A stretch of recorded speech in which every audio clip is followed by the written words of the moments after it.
Like Matt said, it's great to see you all again. I think this is a really good tradition we've started, having meetings at Clay Center every year, obviously motivated by both the Weight Trait Project and the Feed Efficiency Project.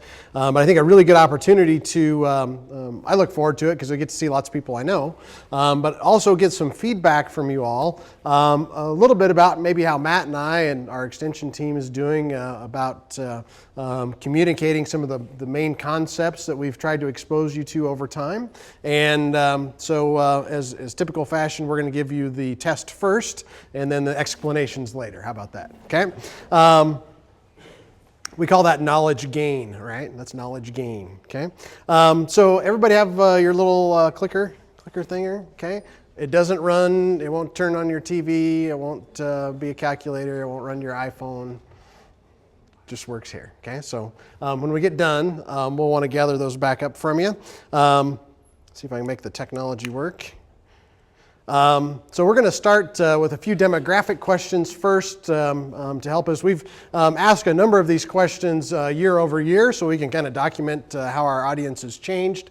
And to help quantify that, we need you to describe your involvement in the beef industry. So are you a seedstock producer, commercial producer, a breed association staff member, affiliated with the university or USDA ARS, or other, and I'm not sure what other would be, but maybe media. I see Terry's there. Media. Yep, thank you. So fill in as appropriate. If your little clicker has either a yellow light flashing or a red light flashing, that means maybe your battery's getting a little low. But do we have any extras, Matt? Do you know? Do we get them all handed out? Okay. Well, if yours flashes one of those colors, you're just out of luck. Sorry. Yeah. It's a random sample. It's a random sample. Yeah. There you go.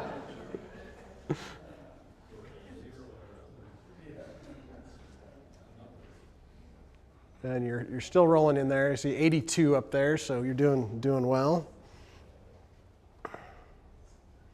Give everybody a couple more minutes. And if you change, hopefully you all know what you are, but if you made an error, just make the correct entry. It only logs one entry per device, and whatever the last response you made is what we capture. So, okay, all in? Okay, everybody? For some reason, I'll set that down. We'll get a little information. Not surprising, 42% of y'all are seedstock producers, a couple of commercial producers in the audience, 15% breed association, a large contingent of academics and ARS researchers, and a few others. So, Terry, thanks for being here.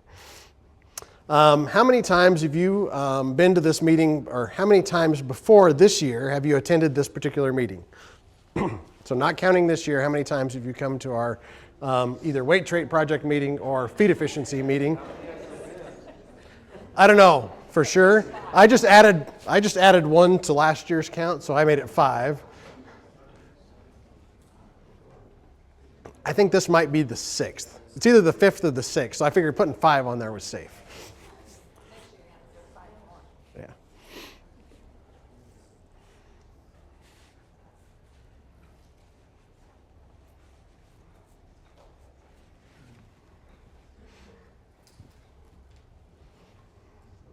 Okay, anybody else?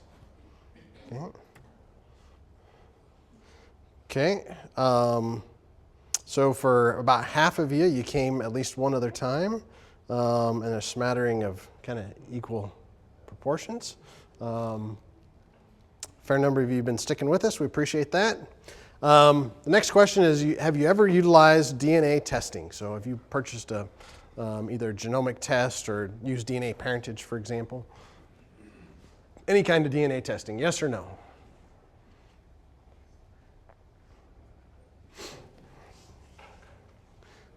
Good on you, you're getting faster, that's good. Okay, 83% yes, 17% no. Okay, that's up a little bit. I had the privilege last night of going through all last year's responses, and so I'll add a little commentary, but improvement or increase anyway. What have you used DNA testing technology for? Simple trait or single trait analysis, DNA parentage, either verification or identification, complex traits, both 1 and 2, both 2 and 3, both 1 and 3, or 7 have not used.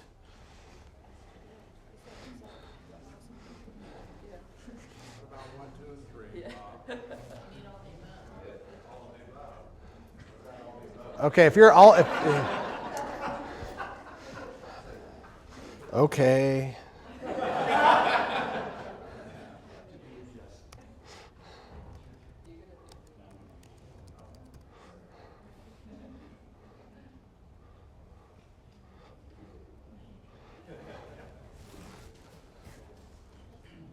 Let me go back so I can open polling. I think I can do that.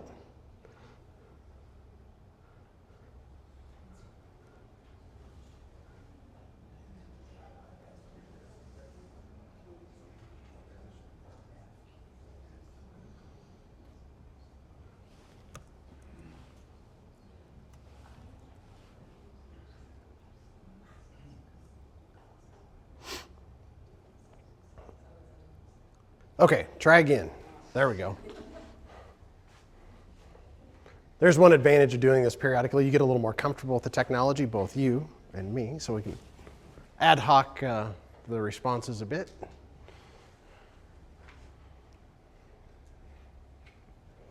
Okay.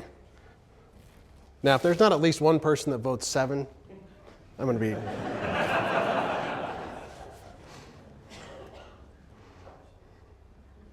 Well, and in fact, about half of you. Good job. All right. Way to make a guy feel all right. That's worth the effort. Okay, good job. Okay. Where do you see the future of genomics technology? A part of everyday operations similar to weighing cattle today, used by elite seed stock producers or nucleus producers, or number 3, will fall by the wayside. We'll move on to something new and cooler.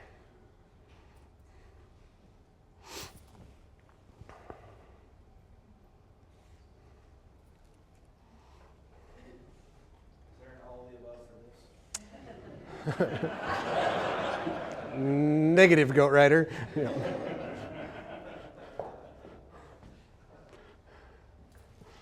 All right, all in?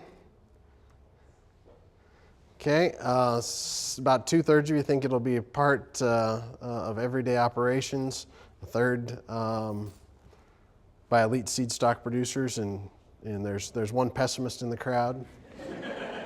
Or maybe one realist, maybe one good prognosticator, I'm not sure.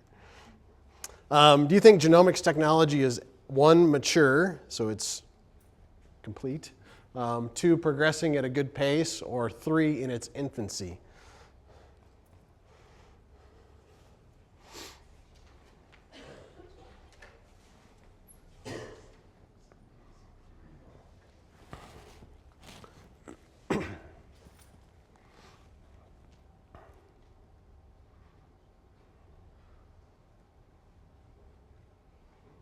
Okay, nobody thinks it's mature. Half of you think progressing at a good rate, and half roughly in its infancy. Okay, interesting.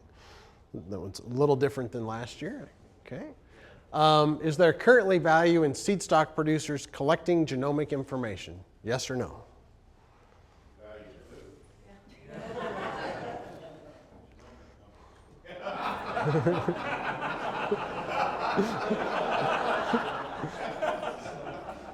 You know that made Alyssa not happy, right? Alyssa's not. Value to somebody. How about that? It's value to somebody. I think presumably in selection, but that's a geneticist bias there. So, okay, 97 yes, 3 no. Okay. Do you foresee a future value in seed stock producers collecting genomic information?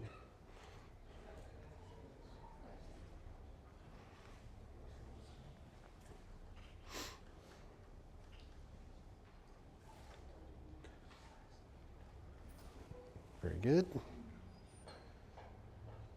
Okay. Is there currently value in commercial producers collecting genomic information? Yes or no? Incidentally, while you guys are, how many of y'all were at BIF? Okay, fair number. Anybody bring anything home interesting? Yeah. I got a cold. I still got it. Okay, so I apologize. My voice is probably, as the afternoon goes on, will probably get worse. I apologize. I'll try and not hack and cough too much. Okay, 55% said yes, 45% no, and I'm guessing there's about a dozen non-responders in there. So. Do you foresee a future value in commercial producers collecting genomic information? Yes or no?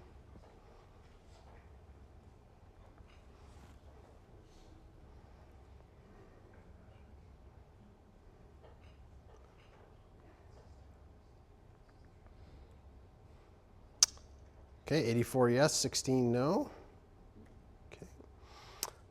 How do you see marker-assisted management being used in the future? One, very important with widespread adoption, limited use, but used in niche situations. Or number three, of little value to the industry with little adoption. So marker-assisted management would be, how do we apply either different nutrition or management protocols based on animals' genotype? Okay, that's marker-assisted management. So distinct from marker-assisted selection.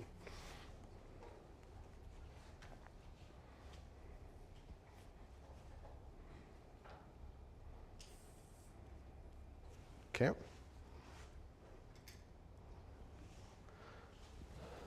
40% thinks it'll be important, 56 limited use, and 4% not applied. Okay.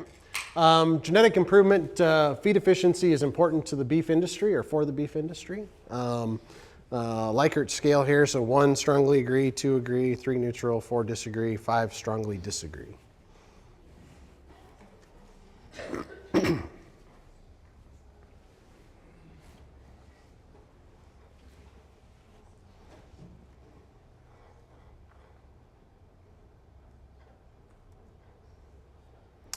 Okay, 2/3 strongly agree. This is almost almost exactly the responses from last year. So, very good. Validation for our work, Dr. Taylor.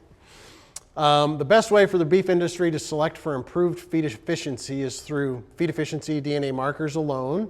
That's number 1. Number 2, a residual feed intake EPD. Number 3, a residual average daily gain EPD. A feed intake EPD, or 5 selection indexes using feed intake EPD.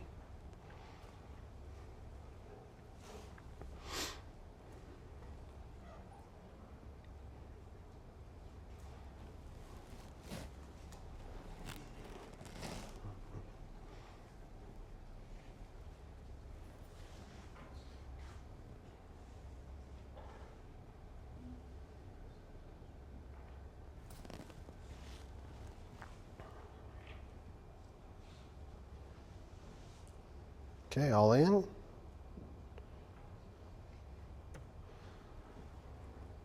Okay, about 60% nearly selection index and smattering across the others. Okay, good. What's that?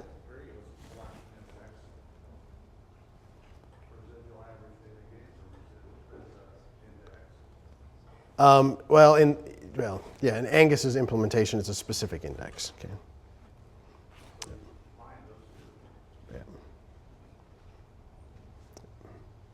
Good point, Dave. Let me reset this one because I think I caught a few of you already voting. Yeah, it looks really good, doesn't it, Allison? My work here is done. Yeah. Okay, reduction of bovine respiratory disease incidence through genetic selection is important for the beef industry. So Allison, I put this one in exactly for you. Lesser for Dr. Taylor, but mostly for you.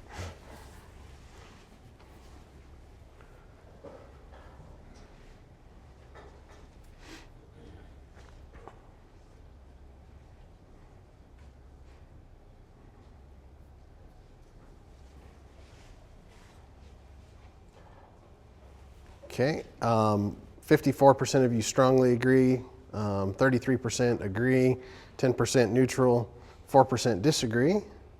Allison wants to talk to you guys afterwards, okay? Or not.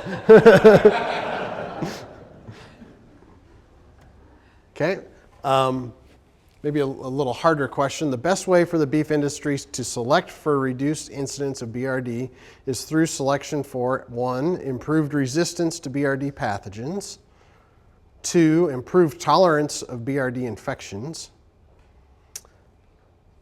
3, more effective immune response, or 4, improved response to vaccination.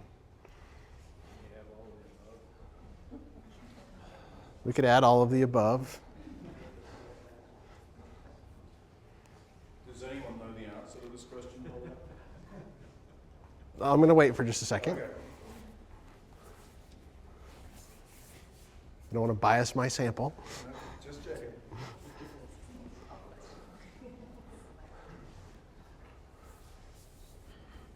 Or said another way, that question's so easy, I'm going to let Allison answer that.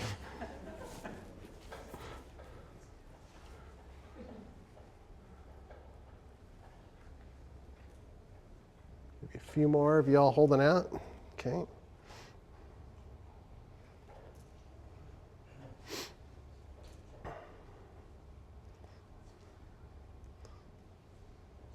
Okay, so 40% say 1, improved resistance, 2 is 19% improved tolerance, 28% more effective immune response, 28%, 13% improved response to vaccination.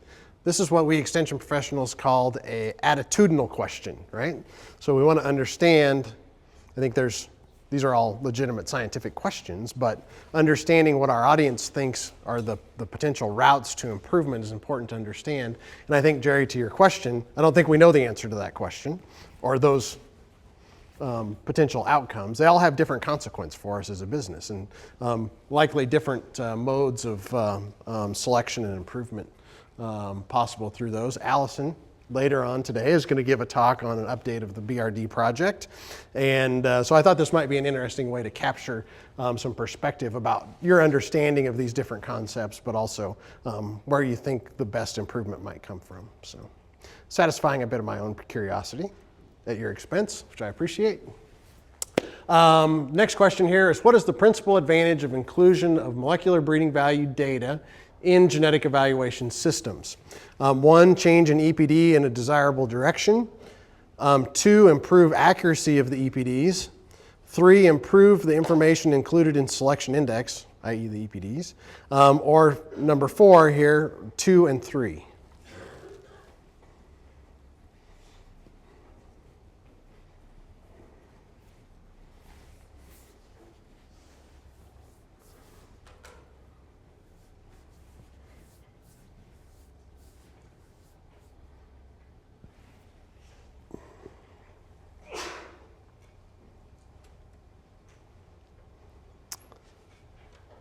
Dr. Spangler, I'd say success has been had.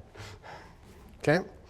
A majority of you either said improve the accuracy of EPDs, or number 4, 2, and 3, which is improve the accuracy and then improve the selection indexes that are based on those EPDs, which is dead on the right answers. So good on y'all. How much is improved accuracy of EPDs from molecular breeding value, i.e. incorporation in national cattle valuation, worth in terms of dollars on a yearling bull? Okay, so one of the previous questions was, where do we... Does that yearling bull must have a DNA sample? Yeah, my presumption is that we're selling yearling bulls out into the commercial industry, and we've added a genomic information to that individual's animal's EPDs. Okay, the individual himself. Yep. Sorry, Allison? Which EPDs do we have tests for? All of them. Feed efficiency? Well, all the currently published ones. How about that? Okay. Assume whatever breed association with all the EPDs you have are now genomically assisted, genomically enhanced. Worth to who? Seller or buyer?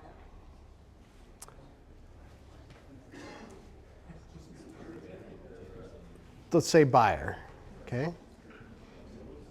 So you communicate with your commercial customer about buying bulls. How much is that worth?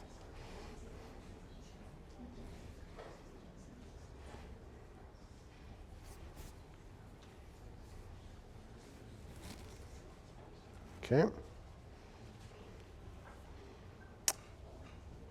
So 4 is $100. So a third of you think it's worth $100, 22% $200, 22% $300, and then the 0, 25, and 50 there is all under 10%. Okay, interesting. Okay. Okay. This one is sort of the flip of that. Is how much are you willing to pay per animal for a genomic panel that accounts for roughly 40% of the genetic variation in each trait across most of the traits in your genetic evaluation system?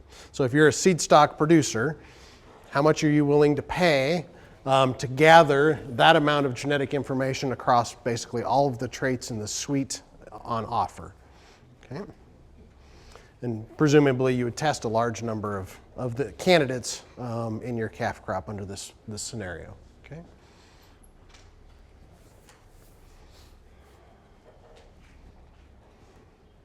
Again, sort of another attitudinal kind of question.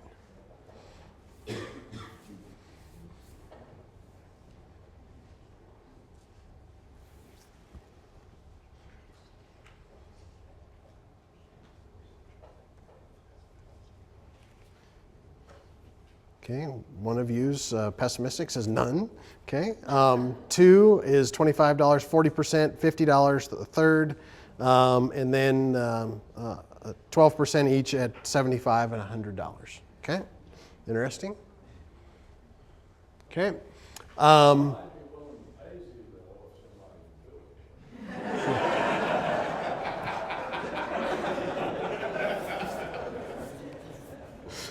Excellent point, Mr. Ramsey. Excellent point. I suspect if the price were 0, you would all do it, right? I think this is maybe the last question. Which group of animals are expected to experience the most improvement in accuracy due to incorporation of molecular breeding values into national cattle evaluation? So we get the data, which animals are likely to respond the most in terms of accuracy improvement in the genetic evaluation. So non-parent bulls and heifers, so it'd be the yearlings that are in the marketplace, dams in your seed stock operations, young AI sires, young natural service sires, or 5 proven AI sires.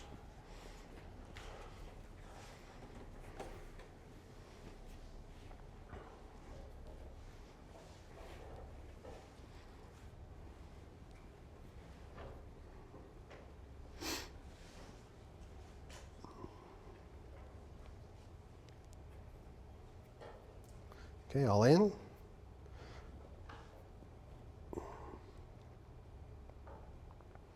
Okay, 1, non-parent bulls and heifers gets 65%, dams 4%, young AI sires 20%, young natural service sires 9%, and proven AI sires 4%. Okay, interesting. Okay, that's it. Matt?